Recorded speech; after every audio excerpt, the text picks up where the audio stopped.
Good day. The topic we are treating today is arithmetic means. Before the commencement of this lesson, you must have been familiar with what an arithmetic progression is, how to obtain its common differences, its first term, how to obtain the value of any term using the formula of its nth term. You must also know the relationship between its terms and also know how its general forms look like. Quadratic equations and the method for solving them, especially the general method, must have been known by you, so that by the end of the lesson, you will be able to find the arithmetic means of two numbers and a host of other questions. Arithmetic means. If A, B, C are three consecutive terms of an arithmetic progression, then B is the arithmetic mean of A and C. That is, if A, B, C are three terms that follows each other consecutively, that is, that follows each other in succession in an arithmetic progression, then B, that is the middle term, is the arithmetic mean. If we have C1, C2, C3, that is the first term, second term, third term of an arithmetic progression, then C2 is the arithmetic mean. From the idea of finding the common difference of an arithmetic progression, that is, if we are conversant with finding the common difference of an arithmetic progression, you know that if you have these three terms of an arithmetic progression, if you want to find the common difference, is either you use the formula B minus A, that is, this term minus the previous, or C minus B, assuming A is the first term, B is the second term, and C is the third term. If you want to find the common difference, is either you subtract the first term from the second term, that is B minus A, or the second term from the third, that is C minus B. So it's going to give the same answer. That is why we have the statement B minus A equals C minus B, which implies that if we should collect the like terms here, you bring B to this side, A to this side, we have 2B to be equals to A plus C. So make B the set of formula by dividing through by 2. So we have B to be equals to 1 over 2 multiplied by A plus C, where B is arithmetic mean. So this is the formula for obtaining the arithmetic mean of two terms of an arithmetic progression. In other words, B is the average of A and C. For example, the arithmetic mean of minus 8 and 2 is minus 3. This is obtained from this formula. You know, minus 8 and 2, minus 8 is representing A here and 2 is representing C. So to find the arithmetic mean between these two numbers, you know, B here is the arithmetic mean, minus 8 is A and 2 is C. So we will substitute this into this formula. So the B, which is the arithmetic mean, will be equals to 1 over 2 multiplied by A minus 8 plus 2. Minus 8 plus 2 will give minus 6. 1 over 2 multiplied by minus 6 will give minus 3. That is where we have the arithmetic mean between minus A and 2 to be equals to 3. And the AP, the consecutive term of that particular AP will now be minus 8, minus 3, minus 2. And the common difference will be the first term subtracted from the second term, which is minus 8, minus 3 minus minus 8 will give 5, or you subtract the second term from the third term, which is 2 minus minus 3. Minus 1 by minus will give plus, 2 plus 3 will give 5.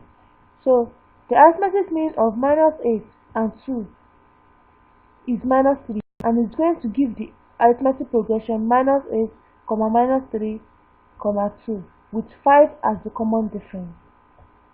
So move to examples. The first example says, insert 5 arithmetic means between minus 3 and 21. Here we know that minus 3 will be the first term and 21 will be the last term.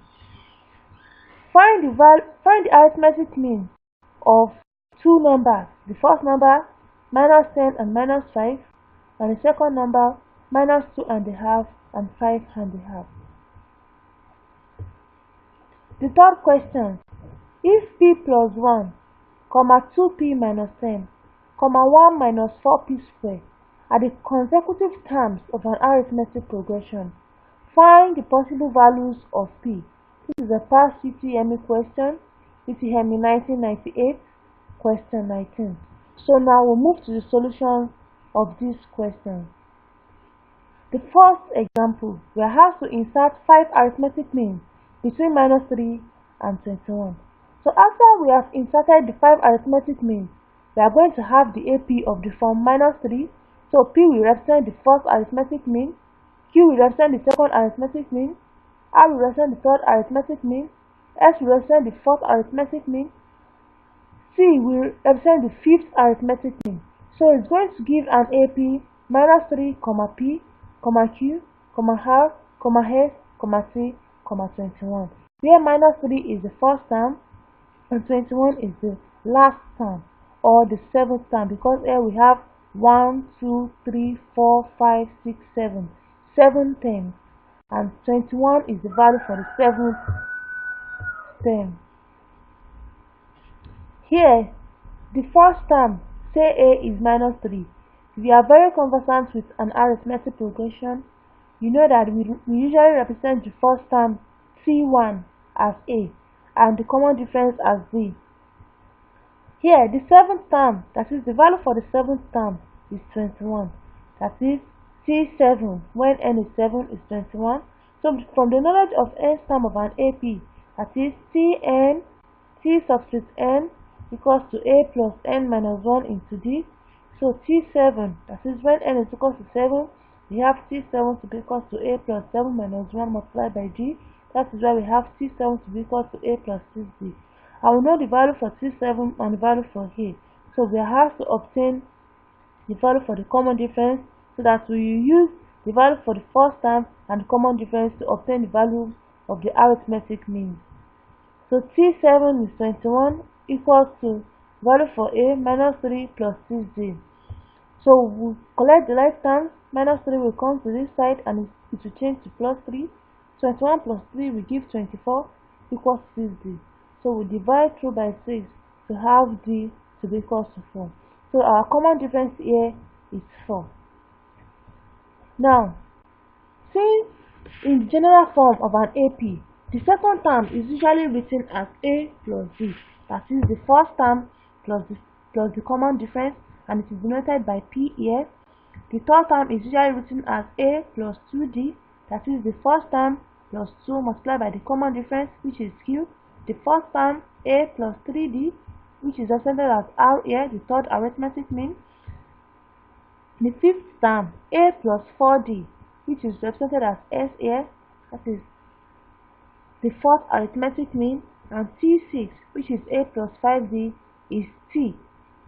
A plus 5 multiplied by the common difference, which is represented by T, which is the fifth arithmetic mean. All this, A plus D, can be generated from the nth term of an AP, that is Tn equals to A plus n minus 1 into D. So when n is 2, we have T2 equals to A plus 2 minus 1 multiplied by D. 2 minus 1 will give 1, 1 multiplied by D will give D, that is why we have A plus D. The same thing is applicable to T3, T4, T5, and T6. So now we are going to obtain the values for P, Q, R, S, and T by substituting the values of A and D into the formulas. So for P, we know that P is equal to A plus D, A is -3, and D is 4. So -3 plus 4 will give 1. So the value for P is 1, which is the first arithmetic mean. Q is A plus 2D, which is -3 plus 2 multiplied by 4. -3 plus 8 will give 5. Second arithmetic mean. R is -3 plus 4 multiplied by 3, which is -3 plus 12, which is 9. S is A plus 4D, which is -3 plus 4 multiplied by 4. -3 plus 16 will give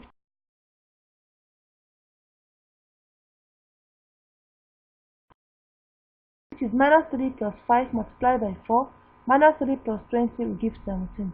So the 5 arithmetic means between -3 and 21 are 1, 5, 9, 13, 17, and it forms the AP minus 3 the first term, and you know that P is the second term, which is 1, the third term Q is 5, the fourth term half is 9, the fifth term S is 13, the sixth term T is 17, while the seventh term is 21. So this forms an AP with the first term minus 3 and the common difference 4. So that answers the question. So now we'll move to the next question. We have to find the arithmetic mean between two numbers. The first one is minus 10 and minus 5. And we know that B is the arithmetic mean of A and C. So if we want to obtain the value for D, which is the middle number, the number between minus 10 and minus 5, the formula is B equals to 1 over 2 multiplied by A plus C. Here, in that first question, A is minus 10 and C is minus 5. So we substitute this value into this formula. B will be equals to 1 over 2 multiplied by minus 10 plus minus 5. So B will be minus 10 plus minus 5 will give minus 15. Minus 15 multiplied by half is minus 15 over 2. So the arithmetic mean between minus 10 and minus 5 is minus 15 over 2. So move to the next question. Here A is minus 2 and a half and C is 5 and a half. So substitute the values of A and C into this formula to obtain the arithmetic mean between minus 2 and a half and 5 and a half. So B will be equals to 1 over 2 multiplied by minus 2 and a half, which is the value for A, plus 5 and a half, which is the value for C. So minus 2 and a half plus 5 and a half will give 3. 3 multiplied by 1 over 2 will give 3 over 2. Therefore, the value for B, which is the arithmetic mean, is 3 over 2. Therefore, the arithmetic mean between minus 2 and a half and 5 and a half is 3 over 2, which is simple as writing 1 and a half.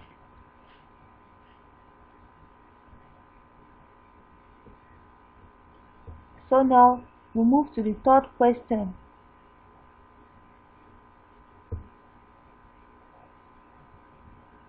We are asked to find the possible values of P, where the possible values of P, where we have 3 consecutive terms of an AP to the P plus 1, 2P minus 10, and 1 minus 4P squared. So we know from the knowledge of arithmetic mean that B is equals to 1 over 2 into A plus C. And we know that B is always the middle number, A is the first number, and C is the third number. So here A will be P plus 1 from the question, B will be 2P minus 10, and C will be 1 minus 4P squared. So we substitute these values into this formula.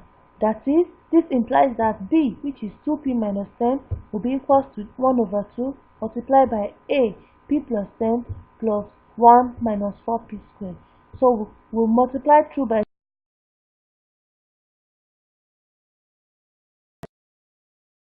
So if we should multiply this side by 2, we have 2 multiplied by 2P to give 4P, 2 multiplied by minus 10 to give minus 20 equals to, so 2 multiplied by half will give 1, 1 multiplied by P plus 1 minus 4P squared.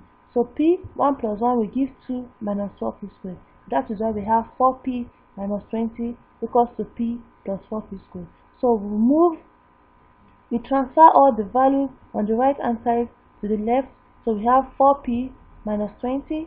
If this P moves to this side, we have minus P. 2 to this side, we have minus 2. Minus 4P squared to this side, we have 4P squared. So everything will be equal to 0 because we have nothing at the right hand side. So now we collect the right terms. 4P squared is alone, doesn't have any partner, 4P squared. So we have 4P minus P, which is nothing as saying 4P minus 1P, we give positive 3P, minus 20 minus 2, we give minus 22. So this leads to a quadratic equation. So we solve for the value of P here by using the general method for solving quadratic equation. You know, since we have a quadratic equation, we have two values of P. So using the general method for solving quadratic equation, that is P will be equals to minus E plus or minus E squared minus 4DF. You know, this here, D will be 4, that is, which is D is the coefficient of P squared, E is the coefficient of P, and F is the constant term. So here D is 4, E is 3, and F is minus 2. So substitute this into the formula, into the general method for solving quadratic equation. We have P equals to minus 3, which is the value of E, plus or minus 3 squared minus 4 multiplied by 4 multiplied by minus 22 over 2 multiplied by 4. So we have minus 3 plus or minus, we have 9 minus 16 multiplied by, we have minus 352. So 3 square is 9. 9 minus 352 is same thing as writing 9 plus 352 to give 361, and 2 multiplied by 4 will give 8. So P will be equals to minus 3 plus or minus square root of 361 divided by 8.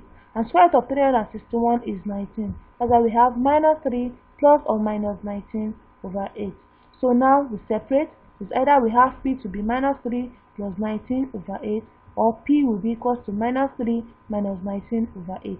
And minus 3 plus 19 is 16. 16 divided by 8 will give 2.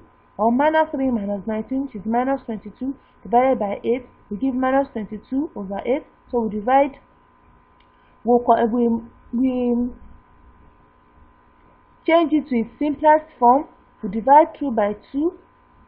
22 divided by 2 is 11, and 8 divided by 2 is 4. That is why we have minus 11 over 4. So the value for P is either equal to or minus 11 over 4. And that answers the question. So now, exercises. Find the arithmetic mean of this. These are exercises to solve to show if you truly understand what we have been explaining. Next video will be on geometric means with sample questions and solutions. Please subscribe to our YouTube channel, like and share our videos. Thank you.